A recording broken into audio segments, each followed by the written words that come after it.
And boom goes the dynamite. Hello everybody. Today is June 20th, 2026, and today is the ninth day of my video challenge. And I am eating the frog first this morning. So I'm up. This is the first thing I'm doing. Okay, it's the second thing I'm doing. I fed my cats. But gotta let them eat before I eat, right? And today, well, I didn't know what I wanted to talk about today until I just had a discussion with a friend of mine who lives in Vietnam right now. And he wasn't born there, but he was actually born in California, had a very successful career in network engineering. Um, I mean, he's one of the people that put in the brand new computer network at LAX um, a couple of years back, like 10 years ago, I think. Very, very accomplished network engineer. And yet he moved out of country because he got to a point in his early 50s where he could not get hired. I mean, this guy has worked on the Visa network. He's worked on LAX. He worked for Northrop Grumman on the space-based internet for the military back in like the mid 2000s. I mean, this guy is top tier, and he could not get a job. He applied for like 1,500 jobs, and he couldn't get a job. Um, and so he sold his house, sold everything, and he and his wife moved to Vietnam. Isn't that crazy? And what I want to talk about is what's going wrong with the world. And so here's where I get into trouble with myself. I have these topics that I want to talk about, and I know I'm not ready to talk about them in with the level of detail that they deserve. And so I don't. I kind of never get started. But it came up in conversation today, and I just want to get the ball rolling on some of these subjects that I want to discuss. And my background is I have a degree in philosophy and psychology and anthropology, and I've been thinking about these things all my life, like literally all my life. And I get caught up with in my early years. I got caught up. I'm one of those people where I can see shenanigans a mile away. And it drives me crazy because the people around me cannot. For whatever reason, I don't know what it is. I don't know. I'm like the kid who points and says the emperor is not wearing any clothes, but in that fairy tale, everyone suddenly snaps out of it and goes, "Oh, you're right. He's not wearing any clothes." But in reality, nobody does that. No one snaps out of it. They just look at me and say, "What are you talking about?" And then, like 10, 20 years later, like literally 20 years later, people will go, "Oh my gosh, this is happening." And for me, I'm like, "Yeah, I told you that 20 years ago, right?" I've been talking about the rise of fascism, and I'm not the only person, right? I'm not the only person. There are other people in this nation who have been talking about the rise of fascism since the 50s, literally, since the 50s. Um, and I'll get to this. This ties into everything. Um, but this has been going on for a long time, and I used to focus on fascism, uh, corruption, fascism. But recently, with everything going on, it finally, like finally, after all these long years of, you know, dwelling on these problems, and why can't the world be a better place? It finally all came into view for me. And the problem isn't corruption. It isn't ideological differences. It isn't fascism or racism or, whatever you want to call it, conservative versus liberal. It really comes down to one thing. Those are all symptoms of the problem, right? Everything you see going on, when they label it as um, communism, which was an extreme form of socialism, or fascism, which is an extreme form of um, corporatism, and oligarchy, like all of those things, free market economies, which free market is a problem in and of itself. We haven't had a free market since, the days of imperialism, when we would just go and take people's stuff by force. That's literally what a free market is. We don't have a free market. There's no such thing as a free market. The market is regulated in every single way possible by the government, and the government is the people. That's the other thing. The government is not separate from us. If it is, it's a dictatorship by definition. By definition, either the government is a socialist government, socialist democracy, meaning by, of, and for the people, or it is a dictatorship because the rules are getting dictated to us. So it's one or the other. There's no in between. But all of these problems boil down to sociopathy. Now, there's a couple of different words for this mental health condition. It is a mental health condition, right? In the early days of psychology, and psychology is only about 150 years old. Like the actual modern form, maybe even less, maybe 120. I think it really kind of got started, in the late 1800s with Freud and that group of thinkers. It's a very brand new science, right? It was called psychopathy. Psycho meaning the mind. It's Greek, meaning the mind. Pathy meaning illness. But that was too broad of a term. It wasn't descriptive enough. And plus, everybody thinks of a psychopath as like a serial killer, because this is the only way we used to talk about this mental illness was in relation to people like Hitler and Stalin, Pol Pot, things like that, or serial killers. But it's more common than that. The second term that came along was sociopathy, and I kind of like using that term because it gets to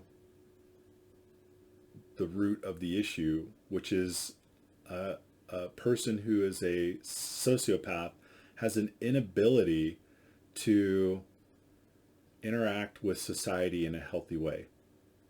They just lack that capacity, right? The actual, but that was still kind of too broad of a definition, and the current definition in the DSM is the Diagnostic and Statistical Manual that the American Psychiatric Association puts out and maintains for the list of mental illnesses, the types of mental illnesses, not only what they're called, but sort of the description of them. Like the person has to be exhibiting these kinds of issues in order to be considered as having this type of problem, right? It's very detailed, it's very boring, but and it's certainly not perfect, but it's a great place to start. Like, it's a great beginning. I'm sure in a couple hundred years it's going to be a lot better. So the DSM-5 now, my version of it was the DSM-4, which I purchased for my classes back in the 90s. It's the DSM-5 now, and it labels this mental illness as antisocial personality disorder. All right, antisocial personality disorder. It's not a single thing. It's actually a constellation of behaviors. It's about 23 in total. 23 different um, mental health issues. So these types of behaviors. For example, pathological lying, um, grandiosity, megalomania, kind of like, a far expanded sense of self-worth, right? Where you think, I'm the greatest, I'm the best. Do we know somebody who always says that? I'm the greatest, I'm the best, I'm the greatest, I'm the best. And somebody who just lies, lies, lies, lies all the time. Even when people know that they're lying, they continue to just lie, lie, lie, right? Every other thing out of their mouth is a lie. And it overwhelms a normal person until suddenly you just start ignoring it, right? And that's part of its power, is when it just overwhelms a normal person and you just kind of like shut down. But there's about 23 different of these behavior issues that if you have 15 of them, you are considered to be full-on antisocial personality disorder. And that is a very rare thing. It's less than 1% of the human population to have at least 15 of those. Now, they say sociopaths are about represent about 1% of the human population, but my personal belief is that you can have somebody who has maybe 8 or 9 of those, um, you know, behavioral problems, and so they're not considered a full blown sociopath, but they have a lot of sociopathic behaviors. And so I think it's important for the world to start talking about sociopathic behaviors, um, so that we can start to recognize them, not only for our political and social life, but also in our personal life too, right? This is the people who gaslight you, and manipulate and backstab and things like that. It's all the things that we hate, right? That make the world a worse place. And I want to say, when I was in college and we were learning about sociopaths and sociopathic behavior, but so they said back in the 90s, they said sociopaths, you will find them in two areas of society, either at the very top or in prison. There's very little in between. The part of their pathology, part of their illness, is this non-ending hunger for power and wealth and control, because wealth is power, right? Power and control. They need power and control. There's this giant emptiness inside of themselves. This that drives their pathology. And also, I think one of the things that is central to a sociopath is the lack of empathy, right? They cannot empathize. They cannot connect with others. I believe, this is just my own personal belief, is that they desperately want to, and the fact that they can't, it kind of drives them insane. Um, you know, but I'm not going to give any specific examples. And I want to call people out as specific examples, but I personally, I've been thinking about this for a long time, and I think that that would not be helpful. I think that what's most important in these discussions, and I want this to become a global discussion, is to talk about these various behaviors so that each person can start to gain their own level of discernment of when they see these kind of pathological behaviors, that these sociopathic behaviors, that they can start to, um, you know, handle them in their own life. Oh, wow, that person's like that.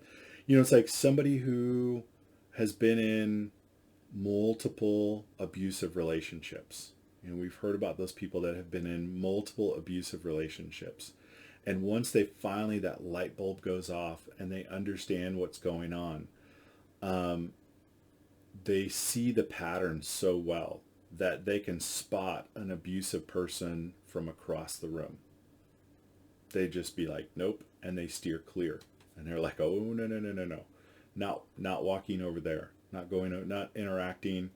Um, and you can even see this in terms of, personal relationships, the kinds of bosses you have, all of that kind of stuff. You can, once you finally understand the pattern, you can start to really go, oh yeah, yeah, no, nope, no, no, no, and shut it down quickly.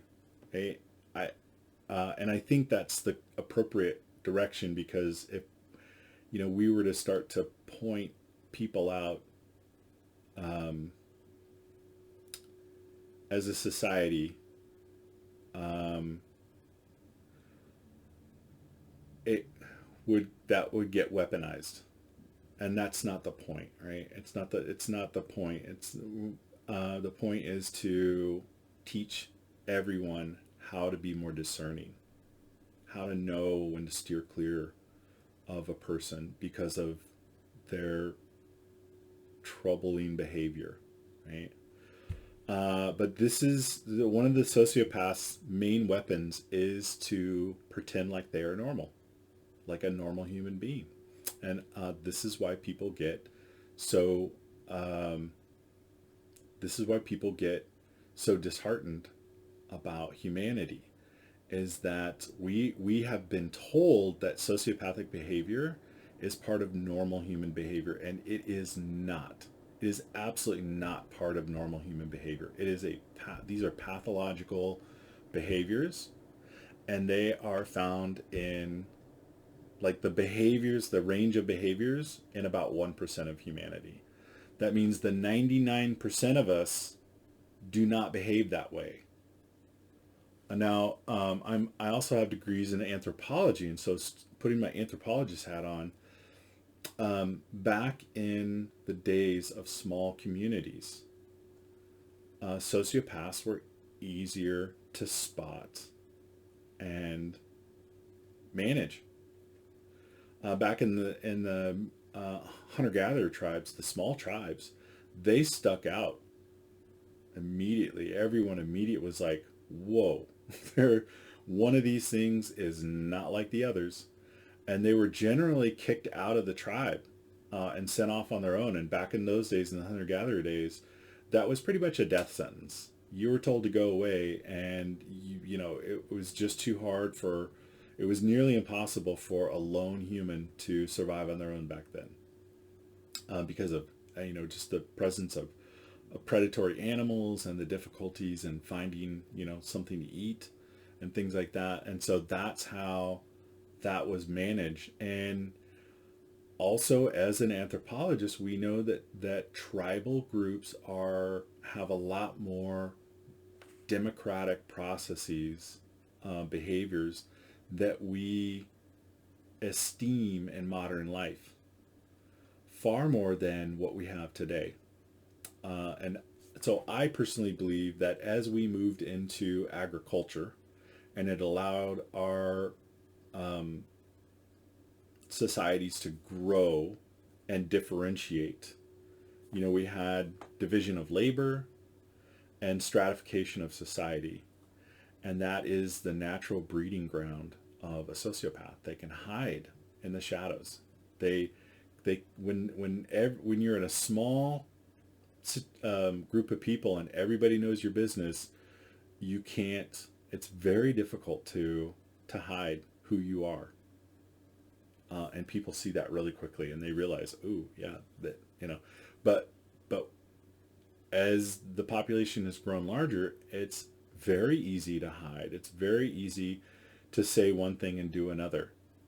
To pit people against each other, to stab people in the back, to gaslight, to all of these things.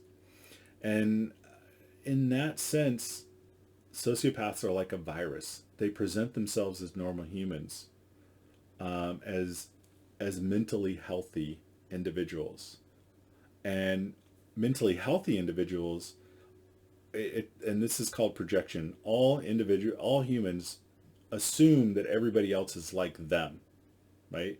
I assume that everybody else is like me until I get enough experience in the world to go, oh, this is not the case, right? There's a lot of people that don't think like me, don't act like me, don't, like, but so 99% of humanity assumes that the person that they're talking to who is a sociopath is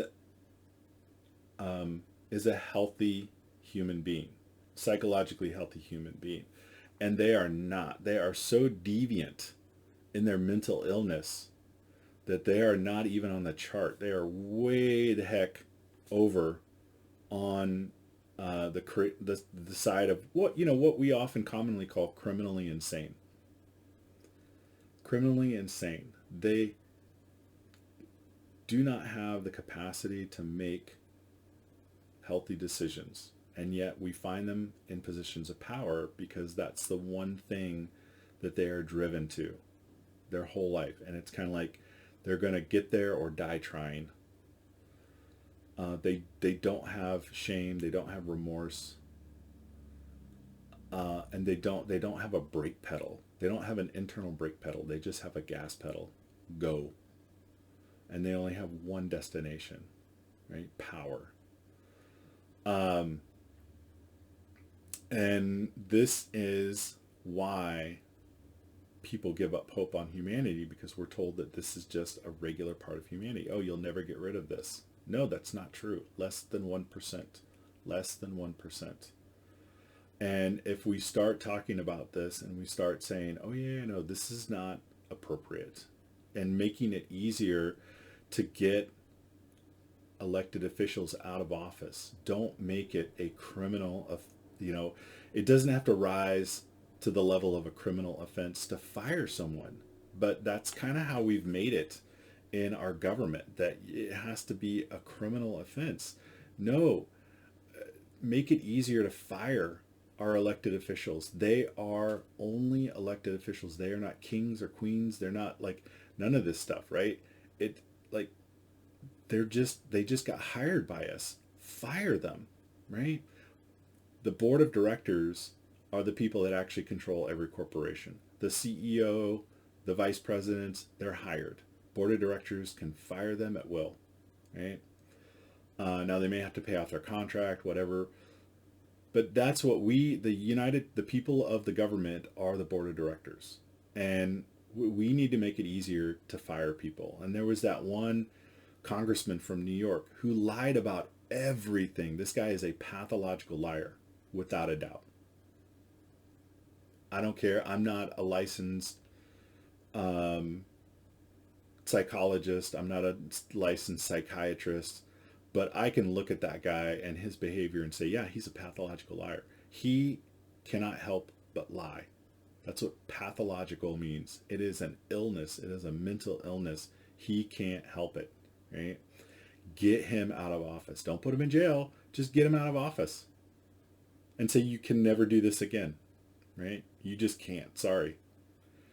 And there's nothing wrong with saying that either, right? We don't, there's a lot of hoops that you have to go through to become an airline pilot. You have to pass, your medical physical and all of that stuff. And if there's problems with you, sorry, you can't be an airline pilot, because it's too important to let just anybody be an airline pilot. And this is the same with the people who hold the most power in our country. It is too important, right? And we need to be able to fire you far more easily, and we just hold another election and get another person in there, or appoint somebody until we can hold another election. It's okay. It's okay. We need to be able to fire our politicians much more easily than we are now. It should not be a protected position. It's a hard position, yeah, but that's also why it should be under more scrutiny than any other position you could ever have in your entire life, because it's hard. And it's powerful. It has a huge effect on the rest of us. Anyway, that's as much as I'm going to say today.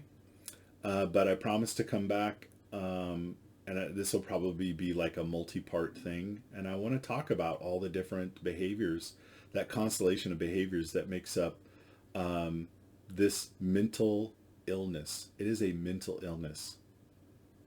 These people are mentally ill, and they are running the world because we have not figured out what's going on, but we're starting to.